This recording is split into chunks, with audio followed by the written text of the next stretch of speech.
Hello everyone, welcome back to a very special video. I'm DTM, and with the July 2026 SDS season done, we are here with the rank 1 data, and I'm super excited to do this meta-analysis as always. This is definitely a very interesting season, so yeah, hopefully you all enjoy. And if you do, be sure to like, subscribe, hit the bell, all that jazz to help support the channel. Only takes 5 seconds to subscribe, but it truly does help with the channel a lot, and I really do appreciate all the constant support.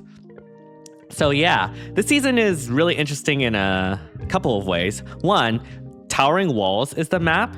And for those who don't know, Towering Walls is the one with like the bunch of blocks in the middle and the breakable blocks on the diagonals, which means that it is a lot slower of a map compared to say like Long River, where it's like really, really open. And so you can just like more easily bum rush your way to the enemy. Here, there's like a lot more obstruction, so it's a little bit more tricky, which kind of affects the types of teams that were prominent. Also, we are Secret Maneuver season right now, and Secret Maneuver gives feud, Omni feud, to the captain. And I don't know if you saw the SDR video or even the previous SDS videos that I've done, but feud has been becoming more and more important and more powerful because the ability to deny ally like drives and that sort of stuff is just extremely strong because, you know, favor gets disabled with feud. Things like miracle support from Valley or DR support from Emblem Lucina. So yeah, feud just denies so many stuff that it's incredibly powerful, and basically pretty much almost every team used it. Like 92%. Like this is probably the highest captain skill choice I've seen in a season, at least when I've started doing this. Like there are a couple people using Fighting Talent or Piercing Cold, most often because their captain already has feud. So you'll see this in like Lin captains or Soth captains. But yeah, obviously feud was by far the #1 choice. And then as for the bonus unit, Leg Yarn is the only good unit here, which is, you can tell by the fact that 52% of people used Leg Yarn. Barely anyone used Jormungandr. Surprisingly, there were people that used Emblem Marth. I'm going to assume that's just because they don't have Leg Yarn or Jormungandr, because otherwise this makes no sense.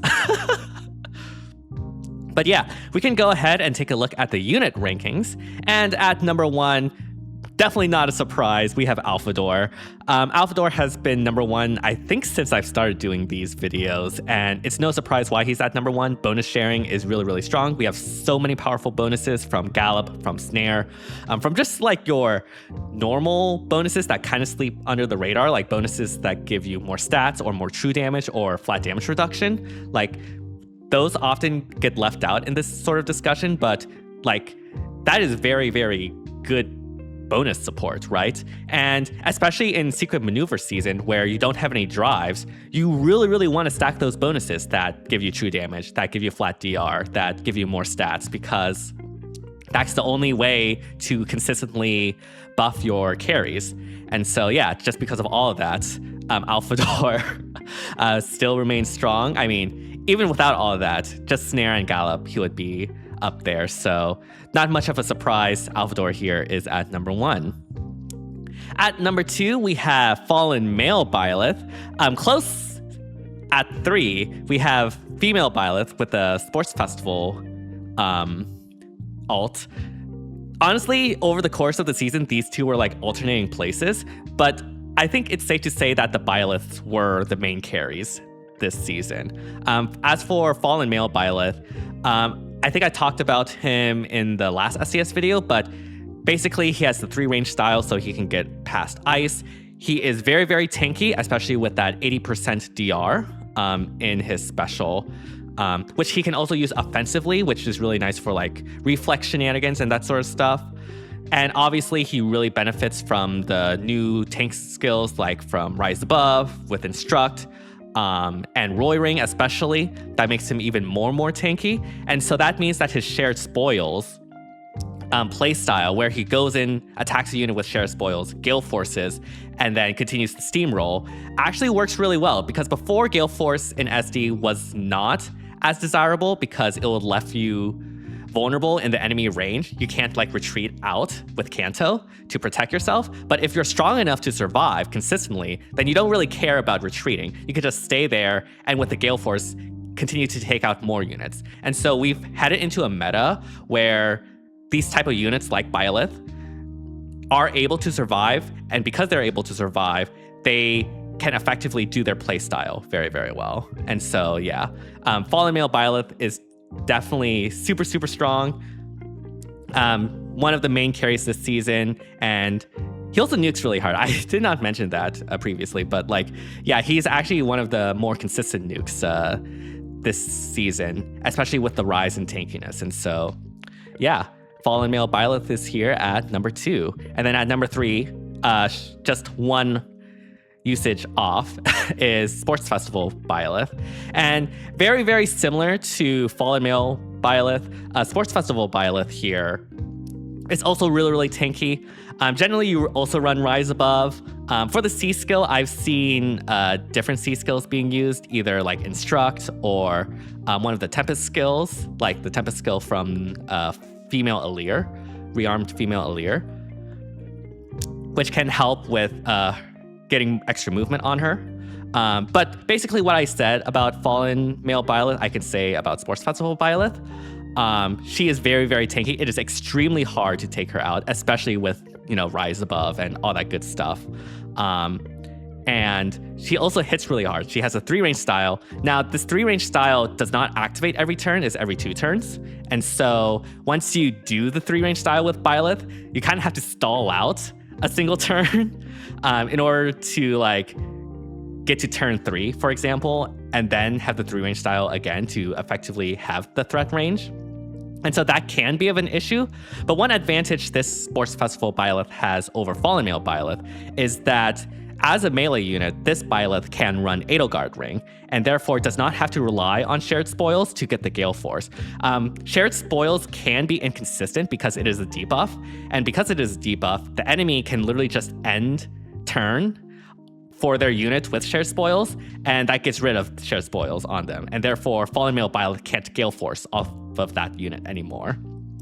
With this BYLETH running Edelgard Ring, that is just a lot more consistent. And so this play style of going in, attacking a unit, Gale Forcing, staying there, and being tanky enough to survive, and then going on and continuing the steamroll, that is a lot more consistent with Edelgard Ring on female BYLETH. And so, yeah. Also, both of these really benefit a lot from Secret Maneuver Season because both of these units don't have feud, but, now they do with the captain skills. So yeah, that just like patches out their like one major deficiency, I guess you can say. So yeah, number 3 here, Sports Festival BYLETH makes her debut, a really good debut, and yeah, immediately making an impact, and it's not hard to see why. The range style is just really good. Her being insanely tanky is also really good. All right, at number 4, we have Legendary Sakura. Legendary Sakura, salvage is still good, even with the rise in like the tanky Gale Force nukes that we've had with the BYLETHs, because honestly, these only fit 2 teams, and you have 2 more teams, and so inevitably you'll have teams with nukes that actually do want to retreat in SDS season, and therefore Legendary Sakura still has value there.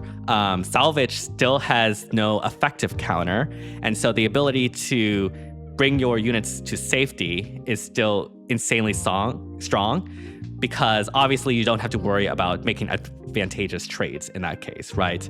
In addition, she can also run BYLETH Ring, so she can act as a dancer that re-enables Kanto, which means they can go in again and then Kanto all the way back with Sakura. So that makes a really effective turn 1 strat and immediately applies that pressure. Overall, I would say she performed about the same as the previous SDS. I think the last SDS, she was also around the 60%. So, yeah, this seems to be like her new leveling place when it comes to like this meta shift into more tanky units. Like, obviously, she has lost value since her heydays at like the 80s and 90s, but obviously still very, very useful. And so, yeah, I mean, salvage, being able to protect your nukes is just generally good, even if we have nukes that can survive a lot of hits. So yeah, that's why she is here at number 4. At number 5 and at number 7, because let's be real, these two are effectively the same, we have the Heimdallers. And yes, Snare is still really strong. The current meta nukes of the BYLETH don't need Snare as often because they're generally strong enough to survive without the help of Snare. But there's a bunch of nukes that are a lot more fragile and therefore would definitely appreciate the value of the Snare protection that Heimdaller provides. This isn't like SDR where you can expect to run into Alphador consistently and therefore have to fight the enemy 4v5 effectively. If you see my last SDR, you know that Heimdaller generally doesn't perform that well in SDR, this last SDR, because the Alphador can just take the snare and then fight you 5v4. But in SDS, obviously we have 4 teams. Alphador can only be on 1 team. You can easily ban it or not, depending on how the teams are. And so Heimdaller becomes a lot more effective there. And then, yeah, even with the rise of tanky nukes, like Snare is still good for protecting units like Crom, like Camilla, which you'll see down here, like Claude, for instance, especially if you want to bring in Claude turn 1 and have him advance and bum rush the enemy, essentially. And you don't have Collapse Star active, and so the Snare being able to protect him for that 1 turn is really, really important. And so, yeah, Snare still has a lot of good usage. Just because we have a couple of tanky units doesn't mean the overall value of Snare has declined. And this is especially true when you have bonus sharing, with Alphador and Crom, that can spread out this Snare to say your support units and stuff like that, who aren't exactly the main carry. Snare is just in general very, very helpful. And so, yeah, that's why they are here at number 5 and at number 7. Speaking of spreading the bonuses, I guess technically Heimdaller here is at number 6 because they share the same usage rate. So technically this is at number 5 and 6. But also at number 6 we have Froxy Crom. And I was just talking earlier about Alphador, about how bonus sharing is really, really good because bonuses are the primary way to support in Secret Maneuver season, because Secret Maneuver disables drive type of supports. So there's really only bonus type supports. And yeah, Crom likewise gets a huge boost here, similar to Alphador. And yeah, again, sharing bonuses, we have a lot of good bonuses like Snare, like Gallop, extra movement, all the other stats / true damage / flat damage bonuses. That is just really good, and Crom can perform the role as well as Alphador. Also, I think this is something that is not as talked about when it comes to Crom. He is actually a really good tank shredder. His damage output is really insane, actually. I think he generally goes for an AoE build, and there's not a lot of AoE DR right now in the meta, which means that not a lot of people are prepared for it. And AoEs are an effective way to get around things like, say, Iron Fighter, right? Iron Fighter's 1 damage thing doesn't really matter if the AoE decreases you to 1 damage or near 1 damage, right? And so, yeah, Crom is actually really effective against those sorts of tanks and just tanky units in general. And yeah, him being a very good tank buster, in addition to sharing bonuses, just makes him the whole package, right?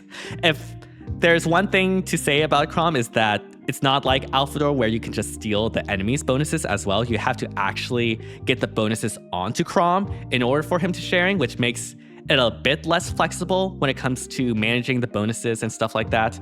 But as you can see with his placement, he more than makes up for it with his incredible killing power and also action eco, because Alphador doesn't have action eco, while this Crom does. And so, yeah, that's why he is here, also tied at number 6. At number 8, we have Summer Thor, Dual Thor.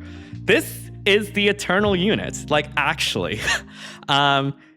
Her removing bonuses with the buttons is still insanely strong. Like, yeah, there's Tiki, but Tiki's like down here at 24%. So it's not likely you'll run into Tiki. And also, if you do run into Tiki, you can always just ban that team or not use the Thor team, right? That's how SDS works.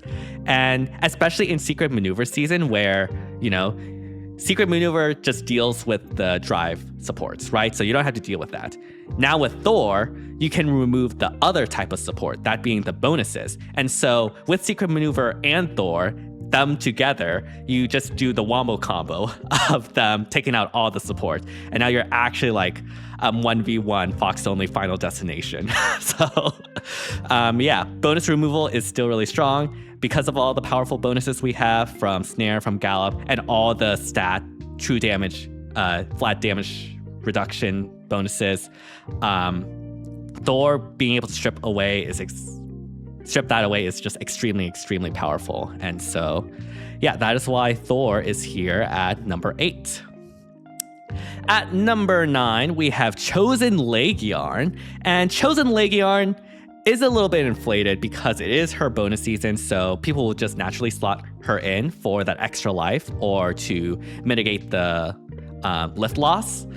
And so her number here is a little bit inflated, but you know, she's still relatively good. She can get rid of ice, which is really helpful. It is a little bit unfortunate that it's only within like 3 rows or 3 columns, because that does make positioning Legion really tricky to be able to get rid of like the ice you want. But it is still relatively effective, especially since we have so much ice spam right now. And she herself is also decently tanky as well.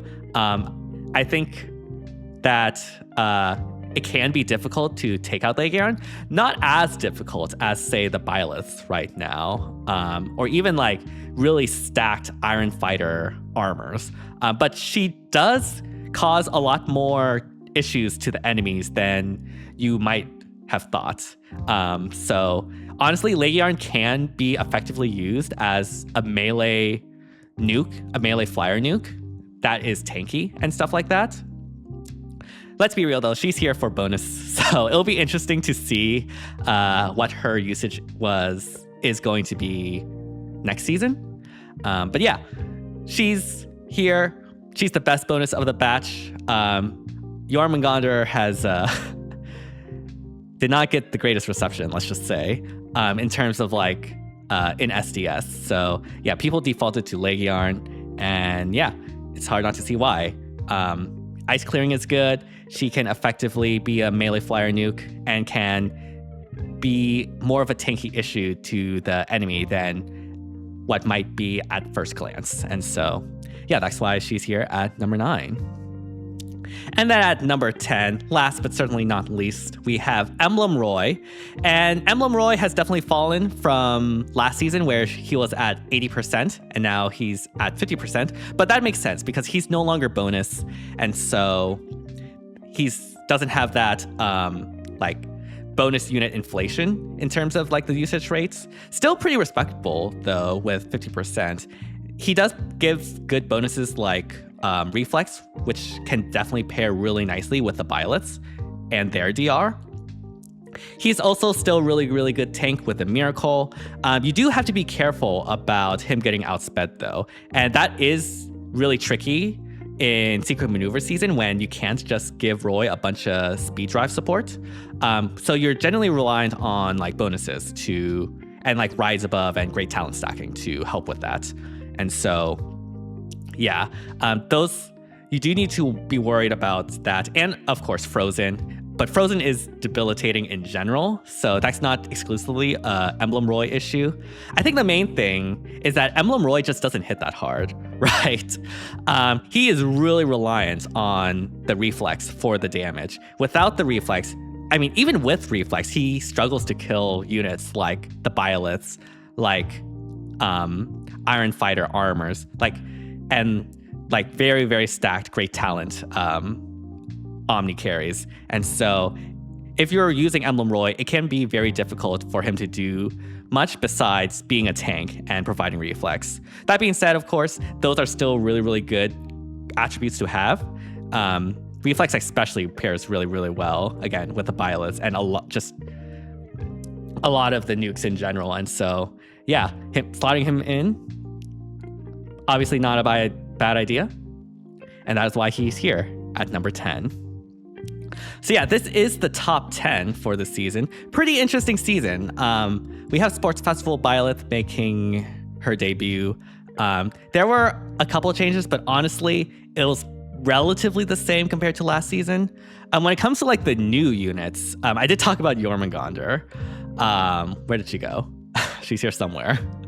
Yeah, there she is. Yeah, definitely, unfortunately, did not get a lot of traction among the rank 1 players. I think the main problem is that Jormungandr herself is not that good of a tank, even with Iron Fighter. It's literally Iron Fighter that is carrying her and why she has any usage. Because even with Iron Fighter, she is struggling as a tank against the nukes like the BYLETHs and whatnot. And so, yeah, unfortunately, Jormungandr does not perform her role particularly well, which is why many people opted for Legiarn as the bonus unit instead. Obviously, Sports Festival BYLETH made a huge debut just immediately and is probably the premier carry alongside the other BYLETH. We are in a BYLETH era, I guess. Sports Festival Tharja is also interesting at like 14% down here. It is secret maneuver season, so like it is a little bit difficult to help with like anathema and stuff. But still, she is an effective magic savior. I see her often paired with either not guardian users, with Icthanir, for example. And her being able to not deny specials make her a lot tankier than her stats and kit otherwise would make you believe. And yeah, she is an effective magic savior. Unfortunately, again, like savior units have been on the decline when you just have units that can survive without needing a save to protect them. So yeah, a bit unfortunately there.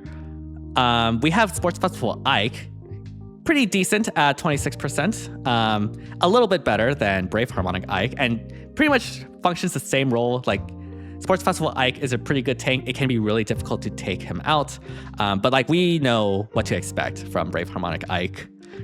Groa is an interesting unit because I thought Groa would not be used to the extent she is due to Secret Maneuver season, because her coax effect that gives Brave and True damage like is completely disabled with Secret Maneuver. But she also has like a lot of other support besides the coax drive support. Time Script is a really good debuff to inflict on the enemy because it is like an offensive denial of drives, if you will. She also has like your standard exposure debuffs. She has Time Skate and Empathy support, which will allow units to warp in and stuff. And Groa herself has really good warping. She has pass built in, and so that obviously makes her perform relatively well as a secondary nuke. And also, she has really, really good action economy. You can basically use her to repo in an opponent or an ally in twice, essentially. And so that makes it really, really good. And so, yeah, pretty strong debut in Secret Maneuver season, which I was not expecting at all. Similarly, I was not expecting a rearmed female Alir to also have this high of a usage in Secret Maneuver season, because obviously in Secret Maneuver Bonded doesn't work, which means she can't grant the bonded unit the unpierceable DR that I thought would be her main claim to fame. But actually, in this SDS season, her main claim to fame is the fact that she is the unit that has the single biggest stat swing support in the game so far. She basically gives your supported unit an effective plus 16 to all stats, which is really huge. That plus 16 comes from Divinely Inspiring, which is a bonus she gives, and Draconic Hex, which is in her arcane weapon, and also the increases speed difference necessary for follow-up by plus 10, which, you know, is really, really good. That's like effectively plus 26 in terms of speed specifically, which makes the supported unit of hers really, really hard to double. And yeah, actually really insane support, even without considering the bonded unpierceable DR. So yeah, unexpected for me, but she did really, really well on her debut season. in Secret Maneuver of all seasons. And I think the other one we could talk about is Aided Male Alir. He acts very similar to Legendary Male Alir back when Legendary Male Alir was at his peak. He is in a very good tank if you have the sufficient allies in range. So at the start, he is very, very incredibly hard to take out. But if you ever come to a situation where either you moved this Alir like way too far from your team, or the opponent like picked off your other allies, then Alir does suffer from that and is a lot less tanky because of that. And so again, very, very similar to Legendary Male Alir. Unfortunately, he doesn't have the range that recent very tanky nukes have, like Fallen BYLETH or Sports Festival BYLETH. But you know, he can tank, I guess. So yeah, those are the new units. When it comes to the rise and falls, we have some interesting rises. The first is Chosen Legiarn. This one makes sense. She is bonus right now. Last season, she was at 31% or at number 23. So where basically Ike is right now, essentially. And now she's risen to number 9 or at 53% or 52%, sorry. Which, you know, is about, I want to say like, what, 20% increase? Very, very nice. That's probably, though, like the bonus unit inflation. It'll be interesting to see if she returns to around 30-ish next season. I guess we'll have to wait and see on that. Another rise, though, that is more due to like meta shifts and whatnot is Niffle. Last season, Niffle was at 30%, aka number 24. So around where like Soth is right now. She has risen all the way up to number 11, almost making the top 10. Honestly, I think she's more deserving of top 10 than Emblem Roy, but I digress. And of course, at 50%. So that is effectively a 20% increase. And yeah, Frozen is one of the most debilitating debuffs you can have. Speed is becoming more and more important. Being able to double is becoming more and more important, especially as these units get more and more tanky. And sometimes the only way to consistently kill the units is to make sure you are able to double them. And so Niffle debilitating you against doing that is just really, really powerful debuffs. Of course, she also has the ice, which has really, really good protection as well. And yeah, it's been interesting to see Niffle just continue to rise and rise. And yeah, she cracked the 50% mark. It'll be interesting to see if she continues to rise above that. Okay, when it comes to the falls, a lot of these are really obvious because it has to do with this particular season being Secret Maneuver season. The biggest fall is probably Emblem Roy, not because of Secret Maneuver or anything, but because he is no longer bonus. As I said, last season he was at 88%, literally number 2, like around Alphador usage rate, and now he's all the way down here at number 10 at 50%. Again, this is just because he is no longer bonus, and also he was, you know, relatively mid otherwise. But the others, I will say are like very clearly the result of Secret Maneuver. Like we have Veronica, which I can't even find. Veronica, one of the mainstay supports of SDS seasons prior. Last season, she was at 49%, so like around where Niffle is right now. At number 14, she has fallen all the way down to number 49 at 13%. That is like an over 35% drop. And again, it's because it is Secret Maneuver season, and because everyone has feud, Veronica providing feud is just not as useful. And so rather than running Veronica, they run another support unit because they already have feud, right? So that's a huge drop because it is Secret Maneuver season. Another huge drop because it is Secret Maneuver season is Emblem Lucina, right? Emblem Lucina last season was at 50%, so also around where Niffle is at number 13. And now she is here at 18% at number 34. And again, this is because of Secret Maneuver. Emblem Lucina relies on a drive effect, and Secret Maneuver removes that. And therefore, Emblem Lucina is really just there to provide Kanto during Secret Maneuver season. Fairly straightforward, I would say. There were people that still used her for the Kanto, but obviously she has dropped off a lot when the main thing she provides, which is the drive DR, gets disabled. Similarly, we have a New Year's Valley, who also dropped, going from 43% at number 16 to 15% at number 40 here. And again, this is because of Secret Maneuver season. Her miracle support does not work. Very simple, very simple. We also have Mythic Nerthus. If you remember last season, Nerthus was on the up and up. But here she has fallen quite a bit. And again, the reason is because of Secret Maneuver. One of the reasons why Nerthus was such a good tank was because she could run, I think it was Dark Force that has the Omnifeud for beasts, I believe. And therefore she has Omnifeud. And because of Omnifeud, she is incredibly tanky. Obviously in Secret Maneuver season,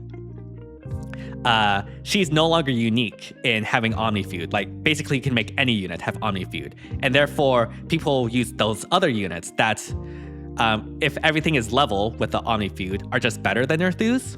Because her running Omnifeud in addition to the Refine is what made Nerthus so tanky.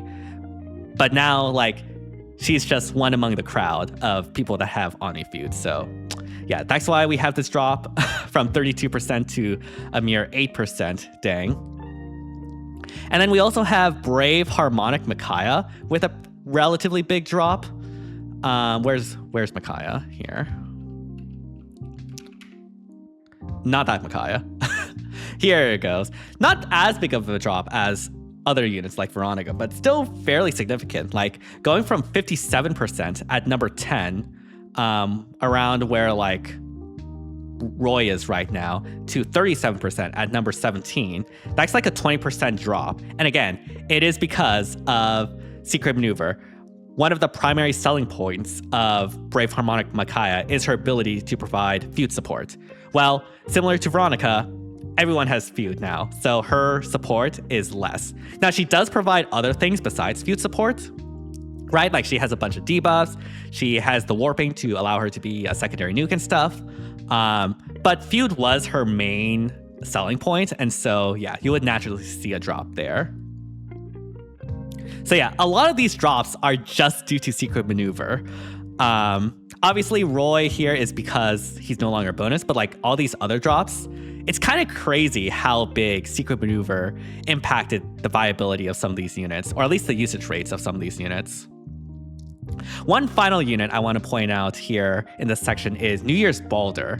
Now, New Year's Balder last season was at 39% at number 17. So around where Micaiah is right now, actually. But she has fallen even further to number 46 at 13%.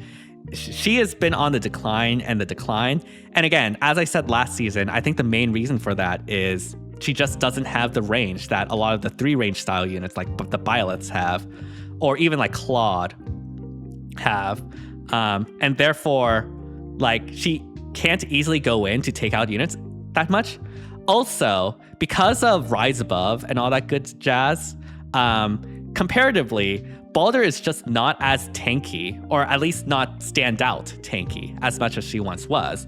And once she loses that quality, people will gravitate towards tanks that can more effectively nuke due to their range or due to their damage. So yeah, Balder just continues the decline that she has had, which it's really interesting. She's still more used than her summer variant though. So I guess she got that going for her. But yeah, those are the rise and falls. Very, very interesting indeed. When it comes to the teams, I would say there were 4 main teams that were used this season. So the first one is the Camilla pasta.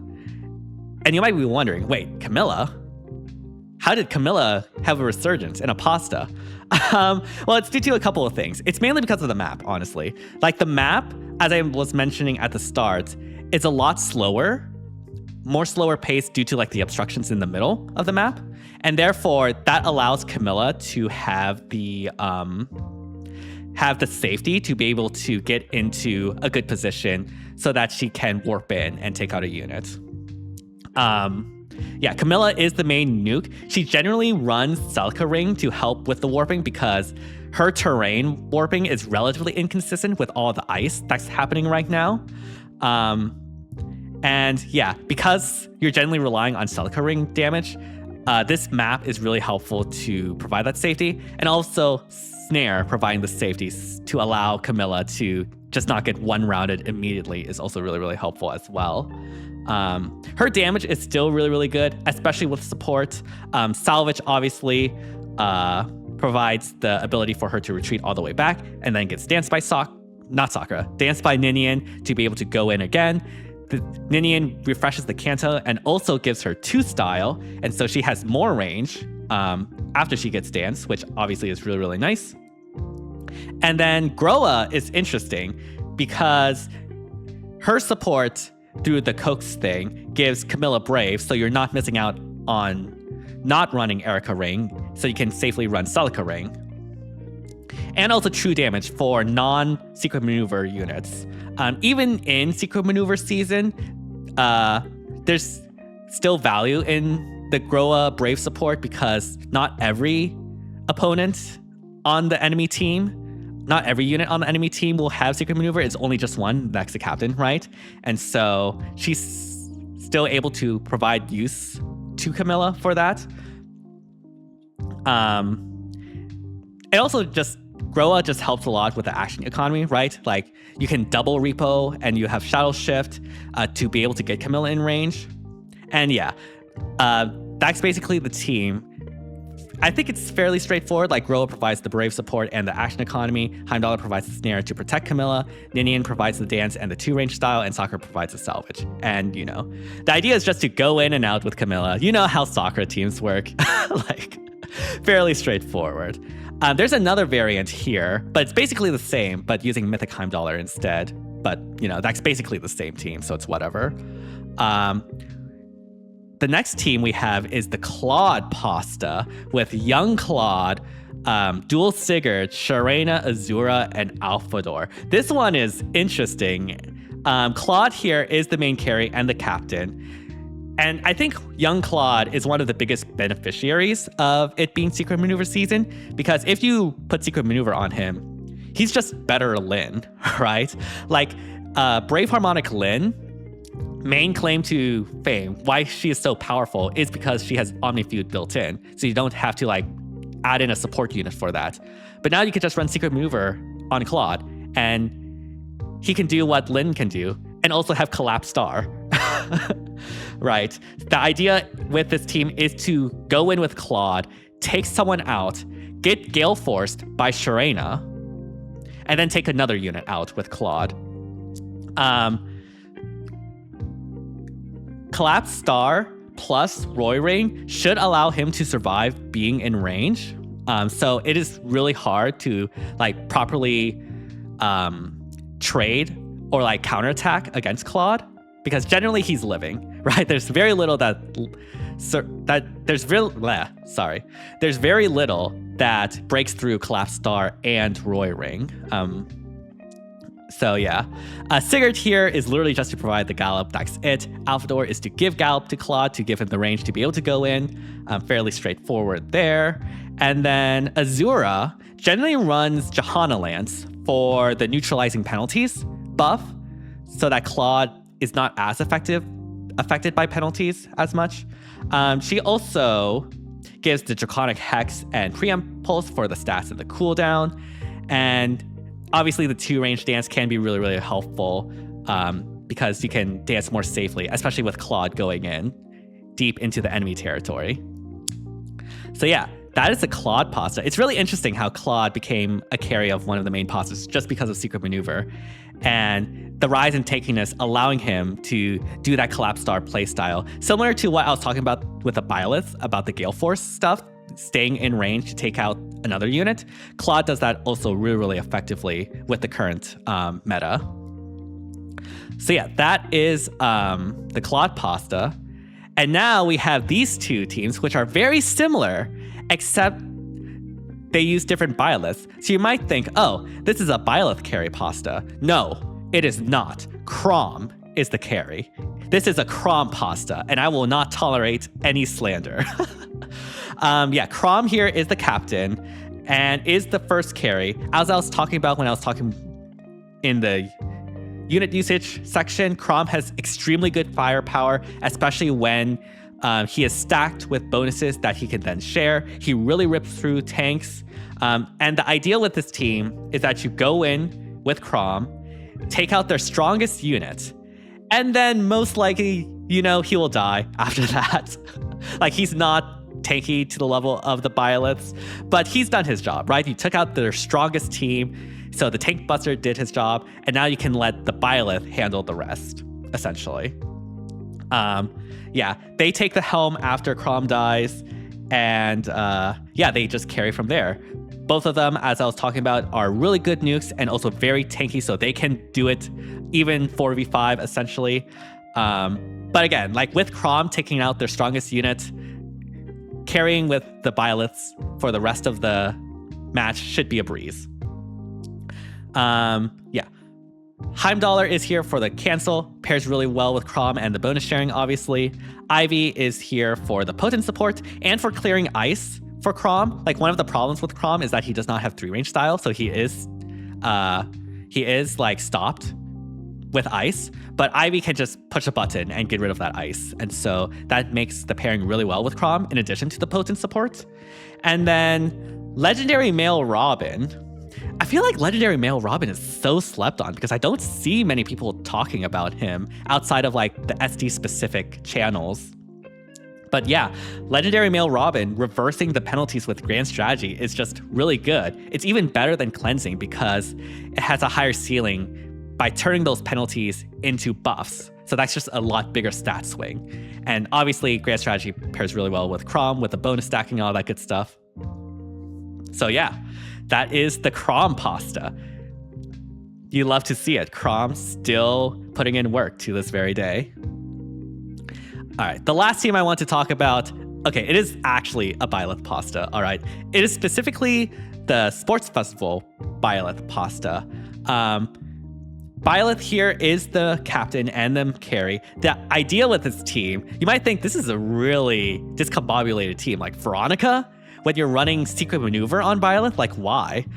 Well, she's literally just there for Resonance Blades and Resonance Shields.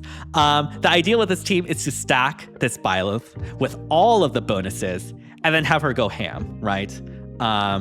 Rearmed Delir, as I was talking about, provides the biggest stat swings for a single unit with Divinely Inspiring and Draconic Hex support. And, Bonded can be helpful, I guess, once you take out their Secret Maneuver captain. Rearmed Ingrid has Truly Incited, which, even more stats, and Preempt Pulse for the for the cooldown charge. You also have Sabotage and Discord debuffs, and of course the action economy that Ingrids generally have. A Soren here, save is nice to protect the remaining team, but also he gives Fringe bonus, which is even more stat boosts, right? And then Tea Time Veronica, as I was saying, is mainly there to provide Resonant Blades and Resonant Shields. So this entire team is stat stacking or bonus stacking Sports Festival BYLETH like crazy. And then she just goes in Unga Bunga. Sports Festival BYLETH generally has Edelgard Ring, and you just bum rush them turn 1, right? Like, you attack them with a 3-range style, Gale Force, you continue the steamroll, and the enemy can't take out this BYLETH because you're bonused out the wazoo. It is important to note that you need to go back to the team before turn 2 starts so that you can reapply all the bonuses back onto BYLETH. But in general, most of the time, the match will end before turn 2. So yeah.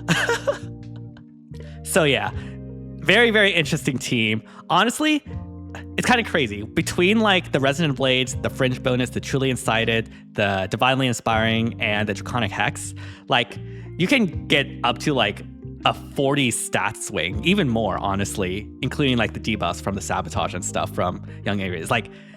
The stat support you're trying to stack with BYLETH here is actually insane, but clearly very, very effective. So yeah, those are the main teams that were, or at least the main pastas that were used this season. Very, very interesting. You do see like other ones like these BYLETH carries as well. Honestly, there are many variations of the pairing of BYLETH and Alear. They make a really good pairing, and you can see that here quite a bunch with like different units to round out the support. If you don't want to like stat stack to that extreme, there's another one right there. But yeah, very, very interesting teams used this season. All right, when it comes to like the regional trends, there's some couple interesting ones. For the CN community, they very clearly do not like Elise, like 10% compared to like the 30 and 50 over here. They definitely do not like Mass Marth as much as the other regions, like 30-ish compared to like the 15 here. In the meanwhile, basically any team that features in those pastas and like basically only in those pastas and not like in general, the CN community will really, really love, right? Like all these blues here are because they're in pastas. They're a lot bigger fans of Sigurd because Sigurd features in that Claude pasta, right? Same thing with Groa, with Peony. But honestly, like they have decent usage otherwise. What I'm more interested is like when there's a huge difference between like this and CN. And I think the biggest one is definitely Robin, right? Like Robin literally has 3 or 2, aka 5 users outside of the CN community. Whereas in the CN community, they have a 64% usage, which is really, really huge. Similar thing to Ninian, although Ninian has a lot bigger reception in JP. But regardless, like 50% compared to 16% is still a really big difference. And so, yeah, they definitely like the more niche units if it can integrate into those pastas. As for the JP community, it is a lot more spread out, but they're bigger fans of Legiarn than the other regions. I think they're more likely to like use the bonus unit compared to the other regions. Meanwhile, they are not fond of Young Camilla at all. Like Young Camilla was yesterday's news, I guess. And then for the EN community, they're big fans of Elise and Micaiah. Honestly, Elise is mainly still in like the top 20 because of the EN community, I would say. They're also relatively big fans of Alear, a lot bigger fans than, say, the other regions. Same with Jormungandr, actually.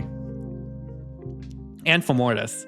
I think the EN community this time around, like, are more high into like the traditional tanks, right? Like Alear plays very similarly to Legendary Male Alear.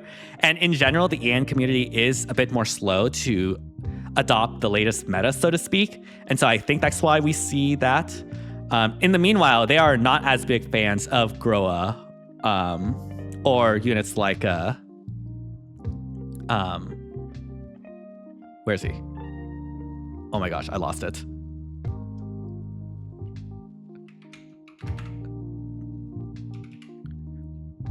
Wait, what? I'm to Sigurd. There it is. They're not as big fans of Sigurd. So yeah. Groa kind of makes sense. Like, again, the EN community is generally slow. And also, like, I don't think anyone expected Groa to be as useful in Secret Maneuver season. And then, yeah, Sigurd primarily featured in that pasta. So yeah, very, very interesting regional trends indeed. But yeah, that is the meta-analysis. Hopefully you all enjoyed it and learned something about this season. It'll be very interesting to see what next season, what happens next season. But of course, that's not all we have for today. We, of course, have the top 3 least meta players, aka the most free thinkers. So for those who don't know, in addition to this data, we can calculate how quote unquote meta a person's team brigade is by basically just adding the usage rates of the units they used. And yeah, we're here to celebrate the ones that are the least meta. And at number 3, we have Alpen, aka Blue Pen. So Alpen is added once again with the all Ingrid teams. they're definitely a huge Ingrid fan, and we're able to once again reach rank 1 with all of the Ingrid ults. And so yeah, we have some interesting teams besides Ingrid, of course. Like, these are units that are rarely used. Like, you have Atu and Micaiah. Soth was not highly used because it is secret maneuver season compared to like the last SDR. So him being here is actually kind of a secret hack, I guess, to get a low meta coefficient, but it's fine. I would imagine this Soth just carries. In addition to like the reflex and just like general melee nuke of Ingrid here. This one we have Mia, Erica, and probably this Ingrid too as the main nukes, while Valentine's Ike is the savior. It's probably a really stacked Valentine's Ike with Iron Fighter too. So yeah, you can definitely make a lot of these units like Valentine's Ike work just by having Iron Fighter. Ashen for the support. For this one, this definitely screams Soren Ball with Rearmed Soren and Rearmed Ingrid, which I know they stacked Rearmed Ingrid out the wazoo, in addition to Brave Harmonic Ike. And then this one, I'm going to be real, Sports Festival Ike can probably just carry by himself. So yeah, very, very cool team. And congratulations on being number 3 of the least meta, aka most freethinker teams. But yeah, at number 2, we have Yoru. I apologize if I mispronounced that. But Yoru here went for the number 1 freethinker spot. Unfortunately lost it, but still respectful at the number 2. We have a double Ichthonier team, which is really, really interesting, actually, combined with Happy, so you have like the warping, I guess. This is definitely like a Beast Ball-esque team where you just like stack these units to be super, super tanky and then just like survive because of that. I mean, Ichthonier and the Ichthoniers do provide quite a bit of stat support, so it does help with the survivability. And yeah, I imagine this Edelgard has Iron Fighter because, you know, that's like the tanky skill to have. For this team, this is a basic Tana bomb team with Heimdallr giving Tana the snare to go all the way in, and then Grommel, Hinoka, and Marissa like being the nukes there. This team, I think Summer Alphonse provides like the gallop, and then he, I guess, goes hit and run. It's interesting that they use Young Elise, though. That's really, really interesting. And Glenn. Honestly, I didn't even know Glenn existed. I was so confused when I saw this portrait. I was like, who is this? And then the last team, like Alphonse Chosen can work as a nuke. Same with, especially with 2-range style that young Erica has. Same with Ingrid. Ashe, Entwine Ashen is an effective front line, and then Larshell can be the Guardian giver. So yeah, very, very cool teams, Gyoru, and congrats at being number 2 least meta, aka most freethinker teams this season. And then at number 1, we have the one and only Evan KPB. And yeah, they are a mainstay at the number 1 freethinkers list. All legitimate too. Like, I've seen the replays, it's all real. So all the angry Redditors can just shut up because they're wrong and jealous. But yeah, they are back with the triple snake armors with the addition of Jormungandr, which I know Evan was super excited for. But yeah, we have the double Needhogger carries here. Saul here is to provide the Guardian, Ninian to dance, and also, you know, provide the 2-style. Haether, surprisingly not that common considering how good her refine is. I think a lot of people mainly chose Groa because you can run an assist in addition to like all the support stuff. But Haether is actually a really, really good support unit. And so, yeah, her being so good while being very, very little used is really good efficiency when it comes to the meta coefficient. Fjorm is also here to provide the ice support and also be a relatively good secondary nuke. Ymir Cleansing, Peony for reflex, you got the works here. I faced against this Vanitas team, and oh my god, this Vanitas is actually like unkillable. Like, it's crazy how tanky this Vanitas is with Iron Fighter.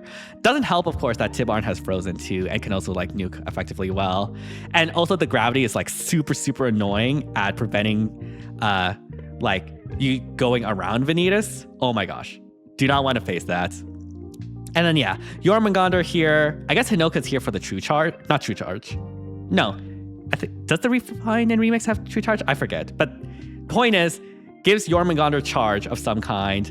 And yeah, Hrid provides the ice that disrupts the enemy's opening. And then yeah, we have Reagan and Anayand to round it out. Very, very cool teams as always. Congrats again for being number 1. Least meta, aka most freethinker team. And yeah, Evan KPB continues the streak. Congratulations, as always. But yeah, that is the analysis for this season. Very, very interesting season. Again, like, it's kind of crazy how big of an impact Secret Maneuver, one captain skill, can have. But that's just how it goes. It'll be very interesting to see if some of these usage rates and trends continue on the next season when we don't have Secret Maneuver. I guess we'll just have to wait and see on that. But yeah, that'll be all. Hopefully you all enjoyed. If you did, be sure to like, subscribe, hit the bell, all that jazz to help support the channel. Only takes 5 seconds to subscribe, but it truly does help out the channel a lot, and I really do appreciate all the constant support. And yeah, let me know down in the comments, what are you most surprised about this current season, and what are you predicting for the next season? And yeah, thank you all so much for watching, and see you all next time. Bye everyone.